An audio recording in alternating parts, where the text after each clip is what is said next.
Yo, what's happening? My name Frank Nitty, truck driver. Peep this out. I'm over here at USXpress. Today is actually my first day. It's my first load. Last Monday, I went to orientation. Orientation, hell. Orientation was hell, man. I ain't get out of orientation till I got out of orientation Thursday. Nah. Yeah, I got an orientation Thursday. Basically, you go to orientation, sit down, and they have you do all these videos and then simulator classes and all of that stuff, which I'm probably going to incorporate in this video off of some pictures that I took.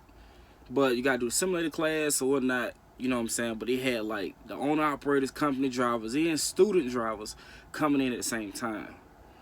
So it just made it a whole bunch of chaos, you know. So, like, when I finally got on orientation, well, I know Wednesday, I got my truck.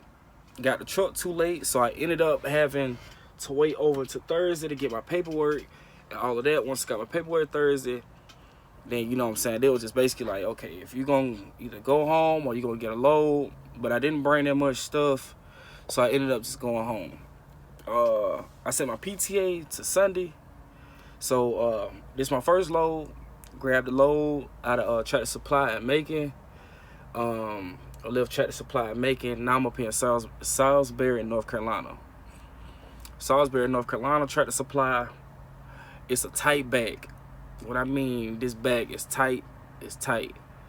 But other than that, man, it's, to me so far, it's already been my first load. How organized it was, and you know what I'm saying? It wasn't no, oh, the load's supposed to be ready, and then it's not ready, and then you got to go through this, that, the third. It was ready. I picked it up, came straight here. It don't deliver to 5 in the morning. Then I got to head north to about 50 miles, pick up from Sonico. Believe it's called Rural Hall. Get live loaded there. We got like a 7 to 10 window. And I got to take it out to Texas. A 2-stop drop in Texas, but they telling me if I get out there early enough, I can just drop it in Dallas and keep it moving. So that's what I'm praying for right now. But other than that, man, I came here, and what my recruiter told me was, you know, oh yeah, you're gonna be dedicated. I'm gonna get you on a dedicated account. But when I called a dedicated account, they were saying like, oh yeah, we don't hire owner operators and this and that, this and that, this and that. So now I gotta wait. I think it was like the Whirlpool account out of McDonough, Georgia. So now I'm waiting on the one out of Cowpens, South Carolina, or Cowwind, South Carolina. I'm trying to get on the Dollar General account out of there, cause I know a lot of it go to Atlanta and the surrounding areas. So I'm trying to pick up from there. But you know, until that, I'ma just run. My truck payment and everything, I believe, if I'm not mistaken, we get like 3 weeks free of truck payment. So I'm trying to run these first 3 weeks hard. I know the pay period ends Tuesday, which this might be the only load I get on there, so this might be a small check. But the following checks, if I don't get to Dallas until Wednesday, that's 1,400 miles going to, really that's like, yeah, maybe like 1,500 miles, you know, starting the week out Wednesday, 1,500 already. So, you know, I most definitely keep y'all updated. And see how I maneuver, you know what I'm saying? Once again, I'm Frank Nitty. You know what I'm saying? Just whipping these trucks here, man. You know, I've been doing this about 5 years. I done did lease purchase programs from, first one was Dart. That's a big no-no. First one was Dart, back when they had the 2011 Volvos. The second one I did, it was Roadrunner Transportation. I did LTL, couldn't make no money. It don't matter how much I ran, I could not make nothing. Only thing I was taking home, the way I was making it was, I was taking out $200 a day in fuel. After I saw I wasn't making no checks, I just started taking out money in fuel, advances. So when it came to Roadrunner, I couldn't. Probably stayed about 4 months, and I was only, like I say, if I stayed out 5 days, that's $1,000. I stayed out 6 days, that's $1,200. So it's like that's the way I was bringing my money home, and I was pushing 4,000 miles a week, or damn near 4,000.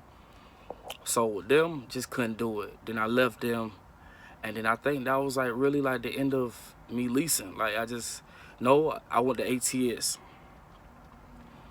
ATS, they're good company, great company. But when it comes down to the fleet manager, and I'm gonna say his name, Mark. When it comes down to Mark, that's the fleet manager up there. Horrible, horrible. The company won't drag you down, but that one fleet manager will. It don't matter. He wants your truck to run the way he wanted to run. He'll slow you down. He'll stop you. He'll average you out at $4,000 a month. One week you'll make 18. The next week you'll make 1,000. The week after that you'll make 900. You gonna average out at about $4,000. Now I heard like on the pad wrap side and all of that, they do pretty good. But see me, I was just doing the Southeast region. And even with that, it was like at first, yeah, I was making the money. You know, 1,800, 2,200. That was a week, and I was doing real good with them. But then after a while, when you got settled in and all of that, it's like, man, your pay started dropping. You just start, it's just, it's so much. It's so much, man. I had to battle with him, keep going back and forth to Minnesota. He had to be the worst fleet manager I ever had. But right now where I'm at, I'm praying for something good. Like I say, this right here, it's just my first load. It's just my first load.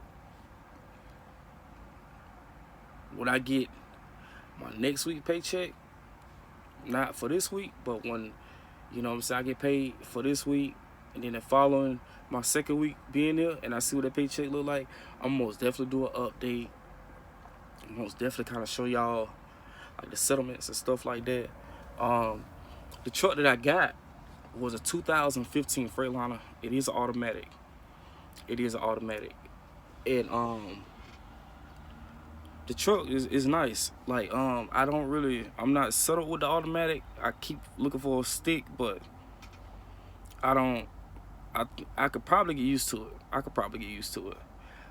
Shift real smooth, you know. I'd have been in an automatic with Swift, and I probably did that for a day. I wasn't going for it. But on that USXpress, dope. You got any questions, you know what I'm saying, I'll most definitely keep you guys updated. You know, so that's really about all I got. But when it comes to the orientation a lot longer than I expected. It was so much going on, so many people. So the paperwork wasn't even a lot. I'm gonna tell you like that, the paperwork, it wasn't even a lot. It was just a lot of backwards moving. You know, you're supposed to get your own operators out of there, your company drivers, but y'all more concerned about the student drivers, you know, getting they training and everything first, when it's just like they shouldn't even be in classes with own operators, or at least purchase drivers, you know, and we shouldn't be doing everything behind them. You know, by the time they done with their orientation, they still waiting on trainers. By the time we done with orientation, you know what I'm saying, a day or two done went by past orientation. I got a friend right now that's still sitting there. What's today? I think today the 14th. Yeah, he's still sitting there, and we've been there since Monday. So you know what I'm saying, he gotta wait till this Monday just to get his paperwork and everything. It was backwards. But we're gonna see how this go, and I'll make sure I keep y'all updated on everything. I'm gonna show y'all pictures of the truck and all of that. You know, the truck A1, all the lights, they make sure everything work.